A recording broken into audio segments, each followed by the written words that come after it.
Assalamualaikum warahmatullahi wabarakatuh. Alhamdulillah, nahmaduhu wa nasta'inuhu wa nastaghfiruh, wa na'udzu billahi min syururi anfusina wa sayyiati a'malina, may yahdihillah fala mudhillalah, wa may yudlil fala hadiyalah. Asyhadu an la ilaha illallah wahdahu la syarikalah, wa asyhadu anna Muhammadan abduhu wa rasuluh. Ya ayyuhalladzina amanu ittaqullaha haqqa tuqatih wa la tamutunna illa wa antum muslimun wa ba'du. Fa inna ahsanal kalami kalamullah wa khairal hadi hadi Rasulillah sallallahu alaihi wasallam wa syarrul umuri muhdatsatuha wa kullu muhdatsatin bid'ah wa kullu bid'atin dhalalah wa kullu dhalalatin finnar.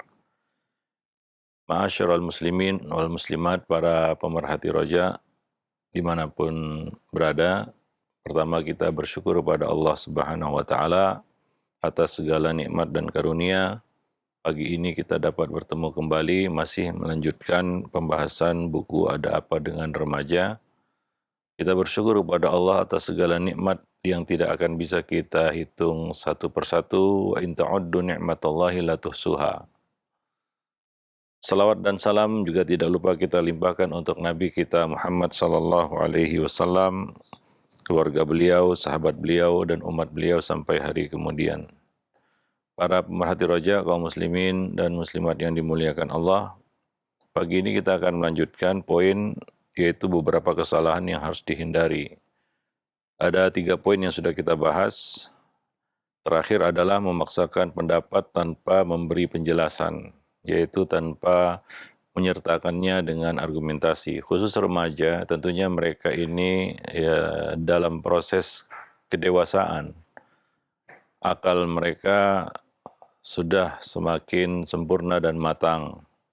Ya tentu ya mereka tidak bisa menerima atau menelan apapun mentah-mentah. Ya, mereka sudah bisa berpikir kritis, dan kadang-kadang ini yang menjadi masalah bagi orang tua, ya ayah bunda yang nggak siap ya untuk berargumentasi dengan remajanya. Ya, dan masih menganggap, memandang dia adalah seperti anak kecil, bocah yang harus nurut saja. Iya, memang anak harus menaati, menuruti orang tua dalam perkara yang ma'ruf. Hanya saja kita juga harus memahami ketika anak itu remaja, akalnya sudah berkembang. Dia nggak bisa menerima begitu saja apa yang kita katakan. Ya tentunya kita juga ingin dia itu tidak menerima omongan siapapun di luar sana tanpa alasan. Maka itu harus dibangun dari rumah. Ya, jangan kita biasakan dia menelan apapun mentah-mentah, ya, sehingga tanpa disadari orang tua telah mengajari taklid ataupun memberikan contoh taklid kepada anak itu, ya. Nah, ya harus siap untuk berargumentasi, yaitu menyampaikan argumentasi. Dan itu bukan suatu hal yang salah jika anak meminta argumentasi. Yaitu harus dipahami dan dimaklumi oleh orang tua. Ya, nah maka kadang-kadang kita perlu, ya misalnya kita menyampaikan satu instruksi, pendapat, pandangan dengan menyertakan argumentasi. Tidak lagi dengan apa namanya kita katakan ya, kata-kata yang mengandung pemaksaan seperti ya ikuti saja, titik, jangan banyak tanya, jangan banyak bicara. Ya itu membungkam, bukan membungkam mulutnya sebenarnya, tapi membungkam otaknya. Ya, nah demikian. Dan ini ya tidak baik ya bagi anak remaja, khususnya untuk mendidik mereka berpikir kritis. Dan ya begitulah fitrahnya manusia ya. Ya seiring dengan bertambahnya usia ya semakin matang akalnya. Ya maka jangan dimentahkan itu dengan kata-kata seperti yang banyak diucapkan oleh orang tua. Ya kamu itu ikuti saja ini, kata ayah, kata ibu, titik, jangan banyak tanya. Ya, kita juga ingin dia itu mengikuti kata-kata kita. Ya, tapi ya tentunya berbeda ya ketika kita menghadapi bocah dengan anak remaja. Kalau bocah mungkin ya kita berkata seperti itu karena dia belum bisa berpikir. Ya, dia belum matang akalnya, bahkan masih sangat mentah.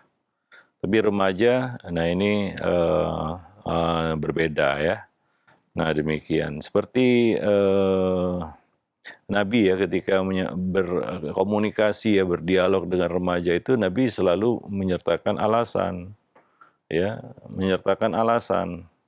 Ya, kenapa beliau perintahkan, kenapa beliau anjurkan, kenapa beliau suruh, ya. Nah, demikian. Padahal beliau seorang nabi.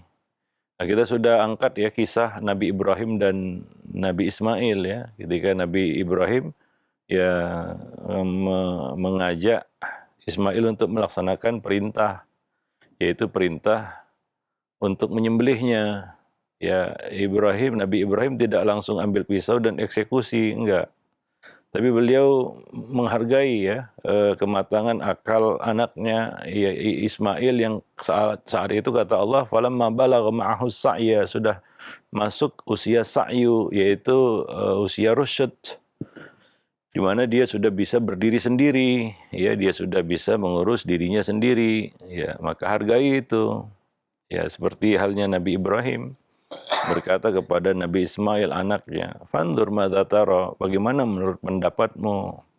Ya, jadi biasa ya kita katakan berargumentasi dengan anak dan berkomunikasi dengan cara yang elegan, dengan cara yang terpelajar begitu ya. Nah, Nabi berbeda ketika menghadapi bocah, beliau bercanda seperti dengan Abu Umair yang kematian burungnya, Nabi mengatakan, mencandainya dan berkata, "Ya Abu Umair, ma fa'alan nughair?"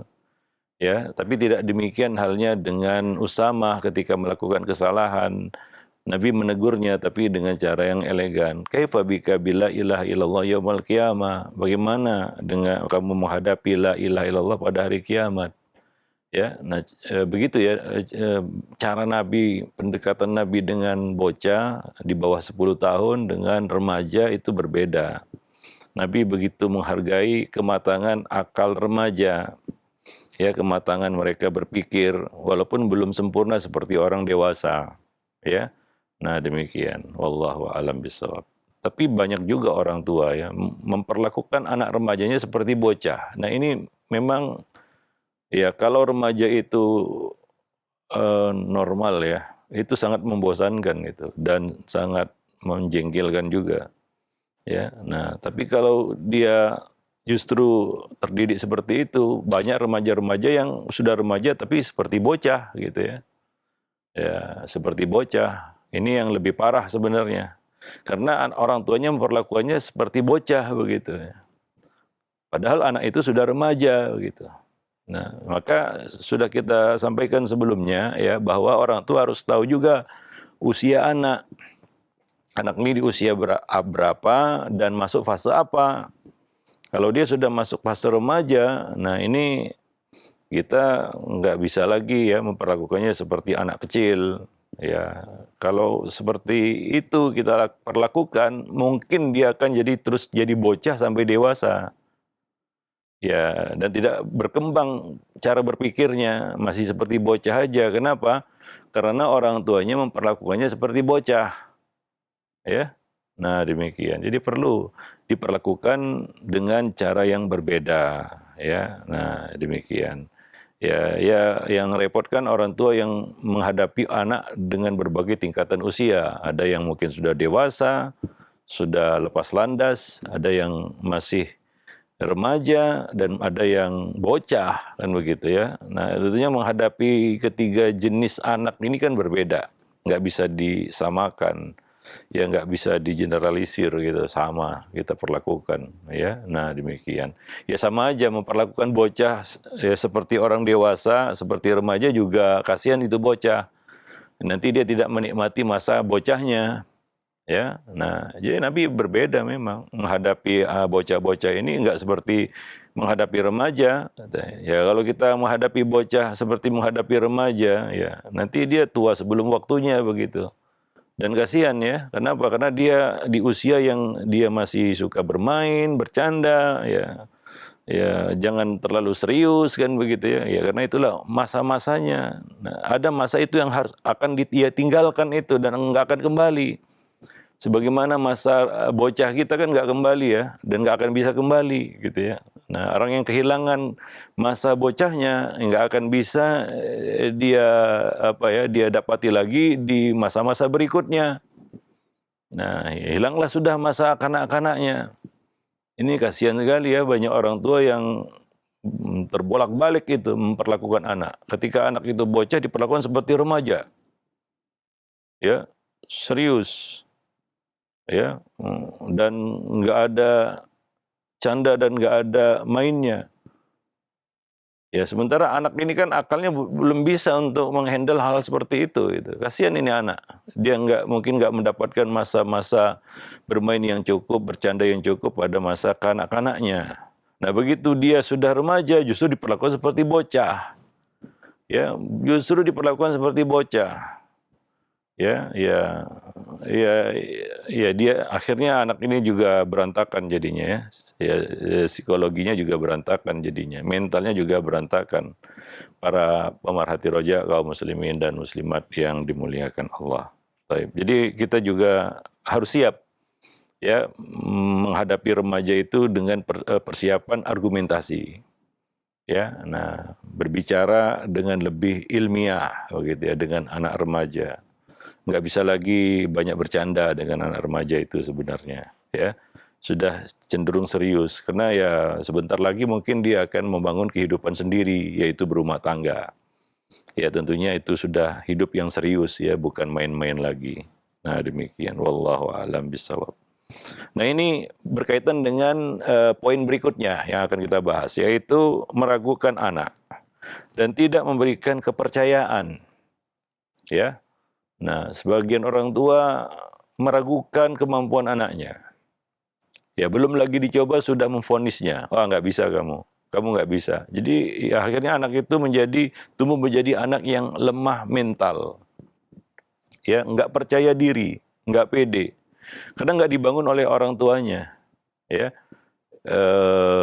sebagian orang tua memanjakan anak berlebihan begitu ya, sehingga kadang-kadang nggak berani dilepas begitu ya untuk melaksanakan tugas-tugas ya, tugas-tugas yang serius misalnya ya. Nah jadi ya ini harus dilatih ya, seperti yang sudah kita bahas sebelumnya juga di buku mencetak generasi Robbani ya. Nah, kita juga harus mempercayakan beberapa tugas dan tanggung jawab kepada anak untuk mengujinya, bukan untuk memetik hasil dari apa yang tugas yang kita berikan itu. Enggak, jangan terlalu berharap hasilnya. Ya, kadang-kadang kita tahu juga hasilnya pasti akan berantakan kan gitu ya. Nah, ya maklumlah dia kan masih remaja. Ya, diserai tugas ini berantakan, ini berantakan. Jangan katakan, sudah, kamu nggak usah buat apa-apa, kamu nggak bisa apa-apa. Nah, jatuhlah mentalnya. Ya, kita jangan berharap hasil dari tugas-tugas yang kita berikan kepada anak remaja. Ya, karena tujuan kita memberikan tugas itu kepada mereka untuk melatih.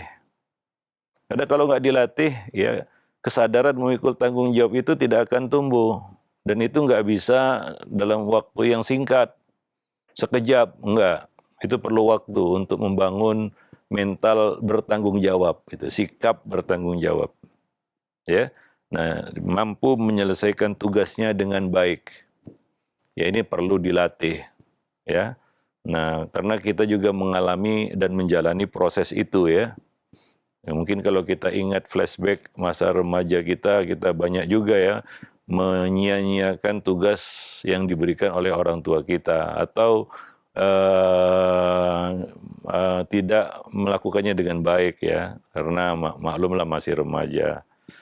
Ya, tapi kalau itu tidak dilatih maka tidak akan tumbuh ya. Tidak akan tumbuh kesadaran itu, tidak akan tumbuh rasa tanggung jawab ya. Nah demikian. Jadi banyak orang tua terkesan memojokkan anaknya, anak remajanya, dengan berkomen negatif saja terhadap kegagalan si anak atau kegagalannya di dalam memikul ataupun melaksanakan tugas-tugasnya. ya. Nah, demikian. Sehingga menjurus kepada tidak percaya sama anak.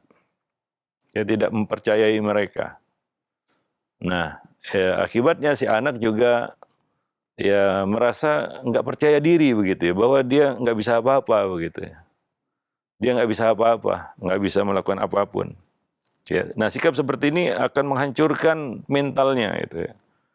Dia akan menjadi orang yang serba salah, ya, merasa minderan, ya, minder gitu ya. Dan yang lebih buruknya lagi, ya, ketika dia sudah dewasa, yang dia mau tidak mau harus memikul tanggung jawab, dia tidak bisa memikulnya dengan baik. Ya, yaitu ketika dia berumah tangga, dia tidak bisa melaksanakan tugasnya sebagai misalnya sebagai suami atau sebagai istri, ya, atau sebagai kepala keluarga atau sebagai ibu rumah tangga.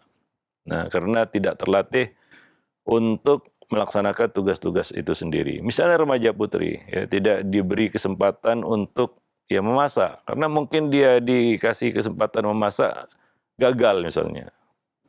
Masa ini gosong, masa itu mentah kan begitu ya. Nah, ya kemudian akhirnya apa? Dia disingkirkan dari tugas-tugas itu. Ah, kamu jangan kerjakan ini lagi. Nah, iya, ini akan membuat dia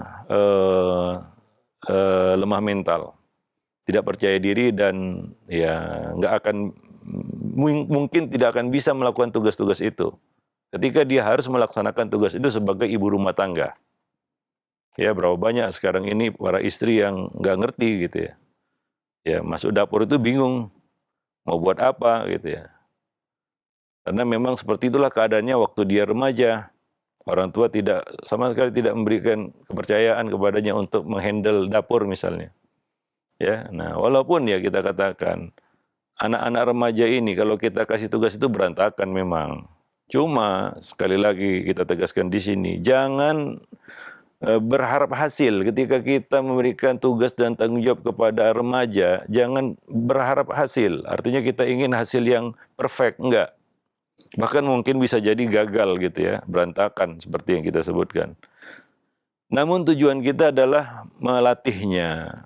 Ya, maka di sini ya perlu sabar. Ya, kalau kita tujuannya itu adalah melatihnya, maka kita ya nggak perlu marah-marah ketika dia berantakan melaksanakan tugasnya atau gagal melaksanakan tugasnya atau tidak melakukan itu dengan baik. Karena kita sedang mentrainingnya, melatihnya, ya, supaya bisa melakukan itu dengan baik. Nah, demikian. Wallahu a'lam bishawab. Ya, nah itu bahkan mungkin perlu kita latih ya dari kecil. Ya, misalnya hal-hal yang sepele, misalnya merapikan kamarnya ya sendiri kan begitu ya. Nah, kalau itu terbiasa ya nanti setelah dewasa juga dia terbiasa dengan ya, sesuatu yang rapi ya. Misalnya ya kita katakan mengurus peralatan sekolahnya sendiri ya. Nah, itu perlu dilatih sehingga tidak bergantung sama orang lain ya atau mungkin ya yang kedua adalah dia punya sikap tidak peduli ya. Nah, jadi merasa ada tanggung jawab. Nah, jadi ini tidak bisa ya kita katakan dimunculkan begitu saja tanpa dilatih. Maka Nabi melatih anak-anak remaja itu luar biasa.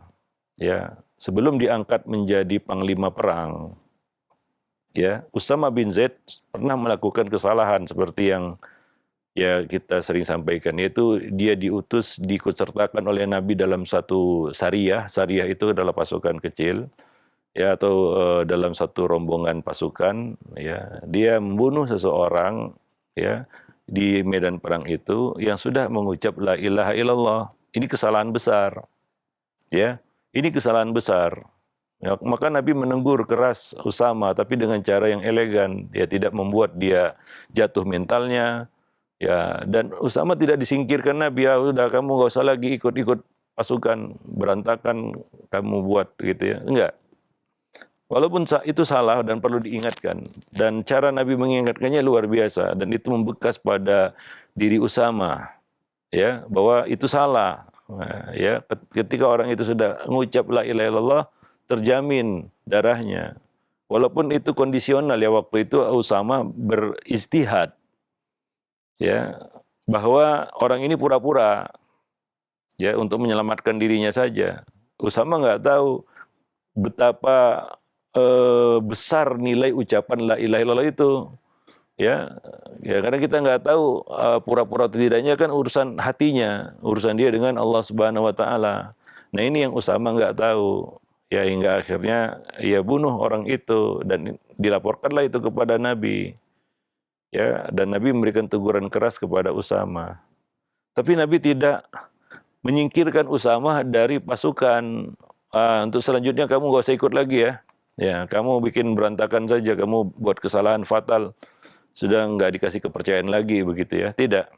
Ya, justru Nabi memberikan kepercayaan. Setelah peristiwa itu ya, menjelang di akhir usia Nabi ya, Nabi menunjuk Usama menjadi panglima perang. Dengan kesalahan yang sudah dia lakukan itu. Ya, karena Nabi membina mental para remaja itu. Kalau salah jangan dipojokkan, ya jangan dijatuhkan, ya seolah-olah itu kesalahan yang nggak termaafkan begitu ya. Ya anak remaja melakukan banyak kesalahan ya. Ya mungkin gejolak darah muda yang masih hebat dalam dirinya wajar saja. Ya seperti Usama, dia merasa ini orang sudah banyak membunuh pasukan Muslim ini. Ya, ketika dia terdesak dia ngucap lagi, ya. Maka Usama tanpa berpikir lebih jauh lagi ya membunuh orang ini. Ya, setelah dia mengucap la ilaha illallah. Tapi Nabi luar biasa membina mental para remaja ini. Nabi tidak memojokkan Usama atau menyingkirkan beliau dari, karena itu bakatnya. Nabi tahu itu anak ini berbakat ya, di dalam kita katakan kepemimpinan, leadership dan dalam perangan ya. Dia berbakat untuk menjadi panglima. Karena nggak semua orang punya bakat seperti itu. Ya, Nabi melihat bakat itu pada Usama. Ya, nah Nabi terus membinanya hingga Nabi mempercayakannya memimpin satu pasukan perang, ya menjadi panglima perang. Nah demikian itu hal yang patut kita contoh dari Nabi SAW. Jadi jangan jatuhkan mental mereka karena kesalahan yang mereka lakukan. Lalu kita tidak lagi memberikan kepercayaan kepadanya.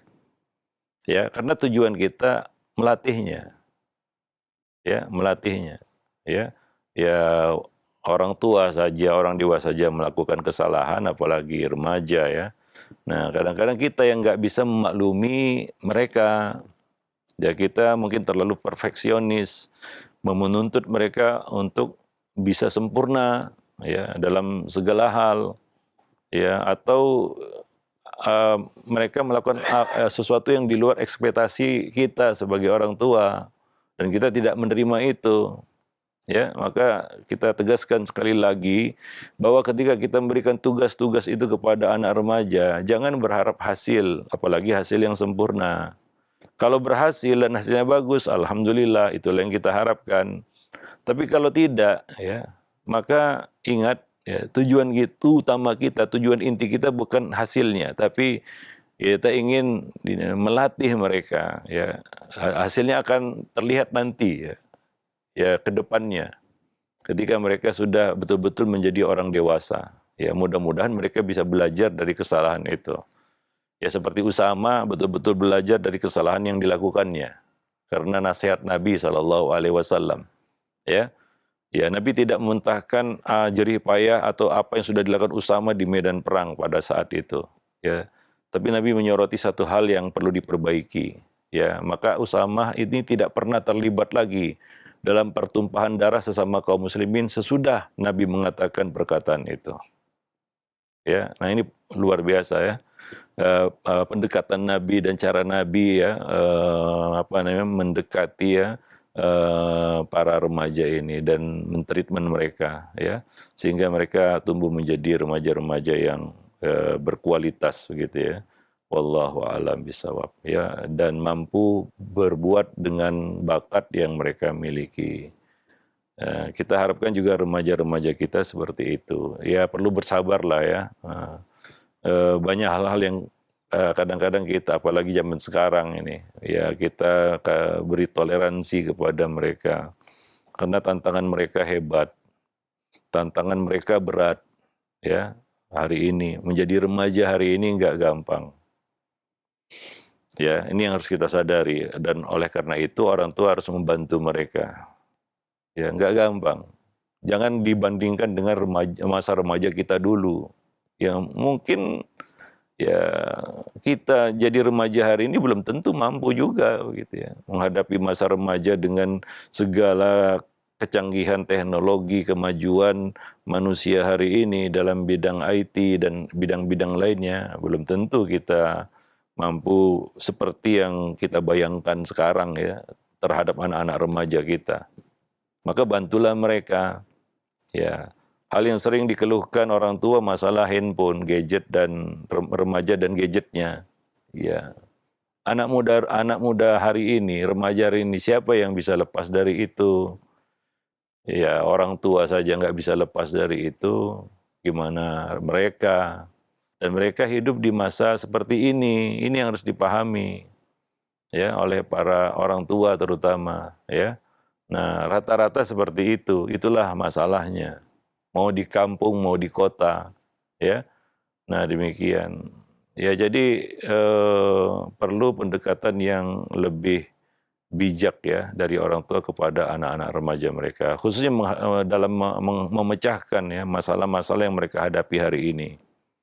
Ya, jangan nggak mau tahu ya, banyak menuntut hasil, ya, dan ya hal-hal yang justru memberatkan mereka. Wallahu a'lam bishawab. Taib. Kesalahan berikutnya adalah ketidakpedulian dan pembiaran. Nah, ini juga hal yang buruk sebenarnya. Ketidakpedulian. Ada orang tua yang sudah nyerah, putus asa dan berkata, terserahlah dia mau buat apa. Nah, ini nggak benar cara seperti ini. Ya, kita tahu ya, kata-kata itu mungkin setelah dia melakukan usaha yang keras, berdarah-darah mungkin gitu ya, sehingga muncullah kata-kata itu. Ah, udahlah, aku nggak peduli lagi, mau terserah dia mau buat apa. Ya, yang lebih buruk lagi ini dikatakan di depan mereka begitu ya. Terserah kamu lah, kamu mau buat apa. Ayah, ibu, abi, umi sudah nggak peduli lagi. Ya sudah, selesailah. Itu semacam declare ya, deklarasi dari kita ya, bahwa kita mundur ya. Nah, demikian. Nah, ini yang keliru ya. Dan pembiaran ya. Dan itu diikuti dengan apa? Membiar, udah dibiarkan saja begitu ya. Nah, ya memang ya banyak sekali hal-hal yang nggak terduga hari ini menjadi masalah remaja begitu. Remaja dan sholatnya, remaja dan gadgetnya, remaja dan puasanya, remaja dan menuntut ilmunya, dan lain-lain sebagainya, kan begitu ya. Nah, itulah yang kita hadapi hari ini. Ya, yang punya anak remaja mungkin mengerti apa yang saya katakan ini. Ya, kadang-kadang remaja dan sholat aja sudah berat itu ya. Ya, kadang-kadang orang tua udah nyerah, terserahlah dia mau sholat nggak sholat kan gitu ya. Ya, remaja dan puasanya sama juga gitu ya. Ya, dan remaja dan pergaulannya, kadang-kadang orang tua udah nyerah, terserah kamu mau bergaul sama siapa. Nah, kata-kata terserah ini kan menunjukkan kita sudah tidak ambil peduli lagi. Dan akhirnya ya itu berujung kepada pembiaran. Ya, sudah sering kita sampaikan kata-kata ini, ya. Sudah sering kita sampaikan kata-kata ini, baik itu di majelis-majelis ilmu di luar sana maupun di sini, ya. Jangan pernah merasa gagal mendidik anak. Jangan pernah merasa gagal mendidik anak. Tapi kita harus merasa salah, karena kita banyak salahnya. Merasa gagal, artinya kita sudah selesai. Muncullah kata-kata itu, terserahlah, mau buat apa kamu, ya, serah kamu, ya. Saya sudah nggak peduli lagi. Ya, muncullah kata-kata itu kalau kita merasa gagal. Tapi kita wajib, ya, yang seharusnya kita rasakan itu adalah rasa bersalah. Ya, kalau kita merasa bersalah, maka kita akan memperbaiki diri terus, belajar, ya, memperbaiki kesalahan, ya. Nah, demikian. Karena itu tugas kita adalah mendidik. Maka lakukan saja. Hasil wallahu a'lam Karena hati anak kita juga bukan di tangan kita. Ya, hati anak kita itu bukan di tangan kita, bahkan bukan di tangan dia, di tangan Allah Subhanahu wa taala. Ya, di samping kita terus mendidiknya sabar, continue, kita juga nggak putus berdoa kepada Allah Subhanahu wa taala, ya. Mudah-mudahan pada akhirnya dia seperti yang kita inginkan, ya, seperti yang kita harapkan, kan begitu. Ya, maka lakukan saja tugas. Jangan katakan, saya udah gak peduli lagi, terserah gitu. Itu kata-kata menyerah itu ya. Ya walaupun yang kita hadapi ini sangat jauh dari ekspektasi kita, dari apa yang kita bayangkan, kita harapkan. Kita nggak berharap anak itu seperti itu, gitu ya. Kita tidak berharap remaja kita itu seperti itu, iya. Tapi kenyataannya seperti itu. Itu pasti salah kita, benar. Ya, itu salah kita. Tapi jangan merasa gagal. Ya, perbaiki kesalahan itu. Mudah-mudahan Allah mengampuni kita. Dan Allah Subhanahu wa taala ya menjadikan kita orang tua yang sukses, yaitu melaksanakan tugasnya dengan baik. Ya sampai ya habis waktunya kan gitu ya. Ya mungkin ya dia yang lebih dulu atau kita yang lebih dulu kan begitu ya. Nah, ini pelajaran yang Allah sampaikan kepada kita melalui kisah Nabi Nuh. Ya sudah sering kita ingatkan juga di sini ya, kisah Nabi Nuh ini bukan, dan anaknya, Nabi Nuh dan anaknya, itu bukan untuk menceritakan kegagalan Nabi Nuh sebagai ayah, enggak. Kita selalu kalau kita ya lihat kisah itu di dalam Al-Quran, seolah-olah kan ini Allah menceritakan kegagalan Nabi Nuh memberikan hidayah kepada anaknya. Ya itu kan hasil bukan di tangan manusia. Ya, kalaupun dia dapat hidayah itu murni karena Allah Subhanahu wa taala, bukan karena kecanggihan, kehebatan orang tuanya semata, ya. Tapi itu adalah hidayah dari Allah Subhanahu wa taala. Kadang-kadang kita juga nggak tahu ya kapan hidayah itu turun ke hati seseorang. Ya, maka Nabi Nuh melakukan tugasnya dengan baik sampai akhir gitu ya. Ya, sampai selesai. Ya, kalau nggak anak itu lebih dulu pergi meninggalkannya, atau beliau lebih dulu pergi meninggalkan anak itu. Ya, sampai mati istilahnya. Salah satu dari keduanya, karena hubungan anak dan orang tua kan nggak putus. Apapun yang terjadi kan begitu ya. Nah, ya lakukan saja tugas kita dengan baik ya. Nah, mudah-mudahan ya hasilnya juga baik. Wallahu a'lam bishawab. Tapi kalau sudah merasa gagal, ya sudahlah. Mungkin sampai di sini sah tugas saya sebagai orang tua, padahal belum selesai itu ya. Kita masih hidup, dia masih hidup gitu ya. Artinya ya Allah masih kasih kesempatan. Itu dia poinnya. Allah masih kasih kesempatan kepada kita. Seperti Nabi Nuh memanfaatkan kesempatan itu sampai last minute. Tetap mendakwahi anak ini, ya tetap menasehati anak ini, ya dengan sabar. Ya, jadi kisah itu sebenarnya untuk menceritakan kesuksesan Nabi Nuh sebagai ayah. Terlepas hasilnya. Hasilnya memang tidak seperti yang diharapkan ya. Anak ini tidak beriman ya. Tapi kenapa Allah ceritakan itu? Untuk menjelaskan kepada kita ya, untuk menerangkan kepada bagaimana kesuksesan Nabi Nuh dari sisi yang mungkin orang lain menganggap ini satu kegagalan ya. Tidak. Justru seperti itulah seharusnya orang tua. Ya, tetap berjuang, terus berjuang ya sampai last minute lah, sampai kesempatan terakhir yang Allah berikan kepada kita. Kita nggak tahu hidayah itu kapan turunnya, karena itu bukan di tangan kita. Kalaulah mendidik, berdakwah itu dikaitkan kesuksesannya dengan hasil, maka berdakwah dan mendidik adalah tugas yang mustahil. Karena bukan di tangan kita, bahkan bukan di tangan Nabi. Dan para Nabi ya diuji Allah dengan itu. Ada yang tidak punya pengikut bahkan. Ada yang pengikutnya cuma 1-2 orang. Apakah ini Nabi yang gagal? Enggak. Nabi ini telah menjalankan tugasnya dengan baik. Ya, mereka adalah orang-orang yang pasti sukses lah. Karena Allah tidak akan salah mengutus orang ya. Mengutus orang Nabi, ternyata ketika berdakwah nggak ada yang ngikut gitu.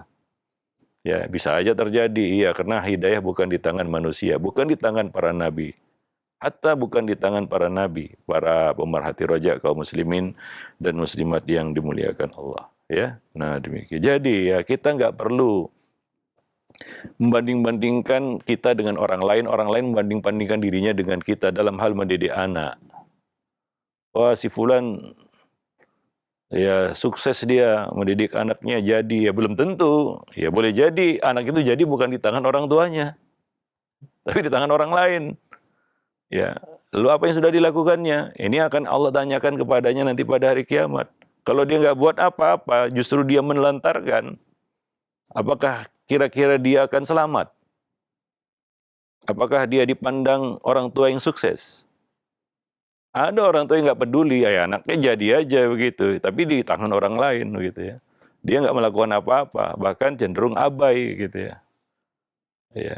Jadi ini bukan berkaitan semata-mata dengan hasil, tapi dengan apa yang sudah kita lakukan sesuai dengan petunjuk-petunjuk Nabi dalam mendidik anak. Seperti yang sudah kita bahas panjang lebar di setiap pertemuan kita, bagaimana Nabi mendidik anak-anak tersebut. Baik itu bocah, remaja, para pemerhati roja kaum muslimin dan muslimat yang dimuliakan Allah. Jadi ya jangan katakan kata-kata seperti itu.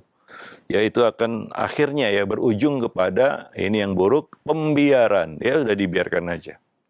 Tidak lagi dinasihati, tidak lagi diomongi, ya. Seperti sudah kehabisan kata istilahnya, sudah kehabisan cara, ya. Ya tugas kita mendakwahinya, tugas kita mendidiknya, gimana pun keadaannya. Walaupun kadang-kadang nggak seperti yang kita harapkan, dan itu kadang-kadang memicu emosi kita. Sudah disekolahkan, sudah gini, udah terserah kamu, saya sudah nggak seperti itu caranya. Kata-kata itu justru ya menunjukkan sebenarnya tujuan kita apa, ikhlas atau tidak. Ya, apa tujuan kita? Ya menyekolahkan saja itu belum bisa diidentikan dengan mendidik. Ya. Nah, ini yang sering kita bahas di kajian-kajian parenting di sekolah-sekolah. Menyekolahkan saja itu tidak bisa diidentikan dengan mendidik. Ada orang tua cuma nitip saja. Ya seperti orang yang bawa pakaian kotor ke laundry gitu ya, lempar aja begitu ya. Ya bisa jadi pakaian ini bersih kan gitu ya, bisa jadi yang nggak dicuci sama sekali sama pihak laundrynya. Ya dibiarkan saja, dibalikkan kotor juga kan begitu ya, macam-macam.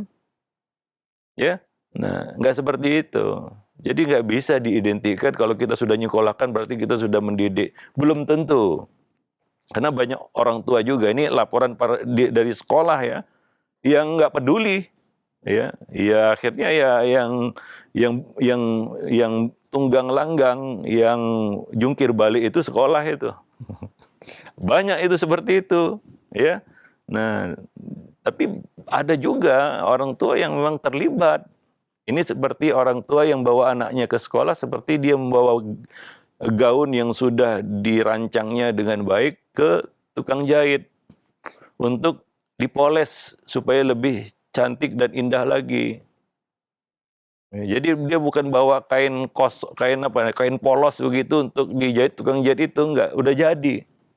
Ya, nah ini orang tua yang memang mendidik begitu ya. Jadi bukan yang dia lepas tangan gitu.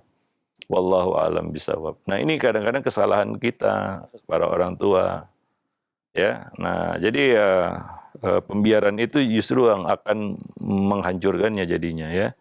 Ya nasihati saja ya, dan juga ya kita bertanggung jawab ya kalau kita biarkan ya. Nah demikian, wallahu a'lam. Karena kita tidak melaksanakan tugas kita. Sampaikan saja apa kata Allah, wadzakir fa inna dzikra tanfa'ul mu'minin. Berikan peringatan karena itu bermanfaat bagi orang yang beriman. Ya, nah demikian. Wa innama 'alaikal balagh wa 'alainal hisab. Kewajibanmu menasihati.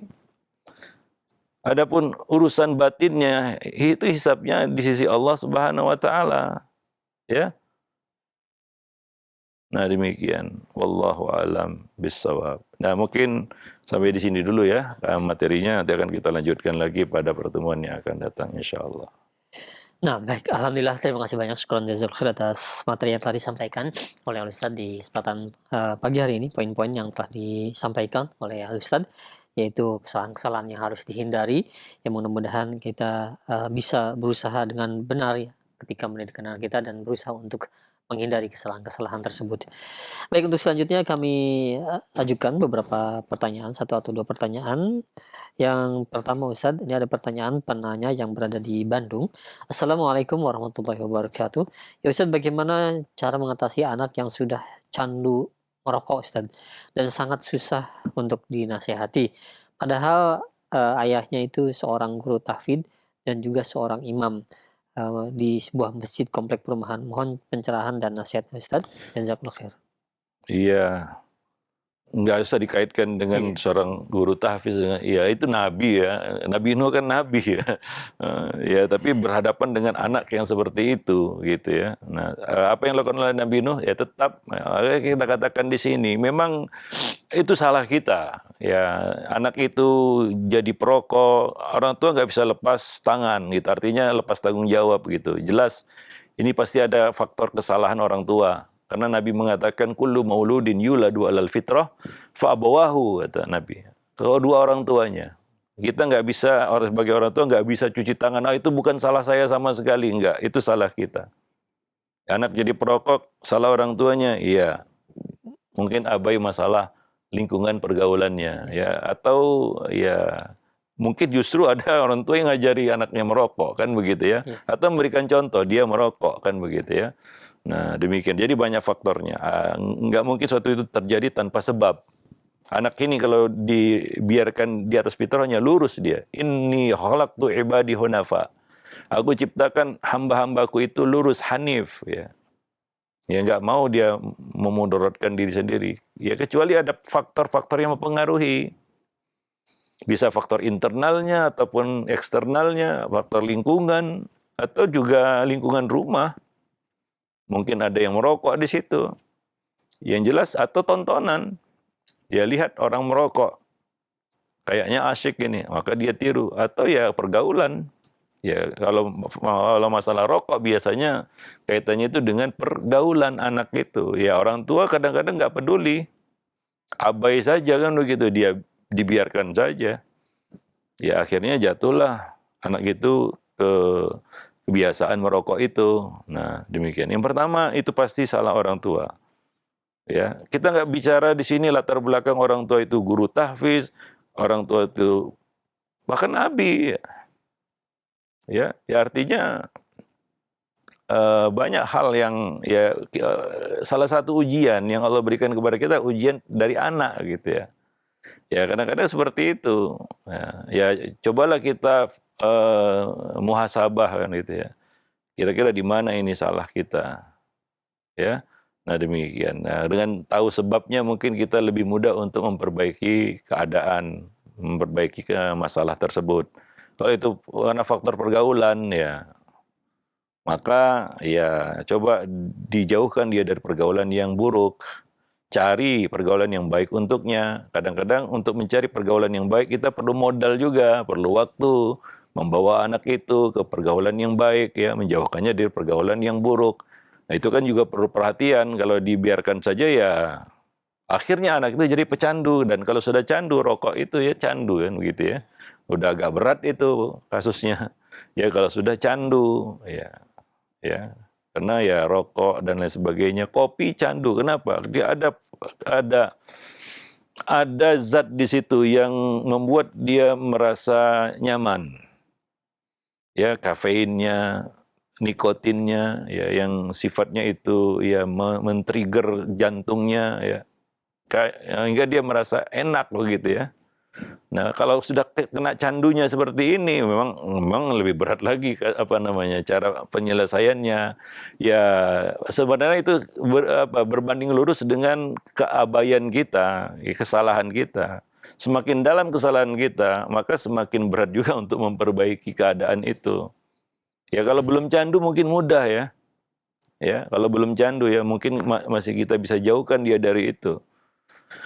Ya, nah demikian. Wallahu a'lam bishawab.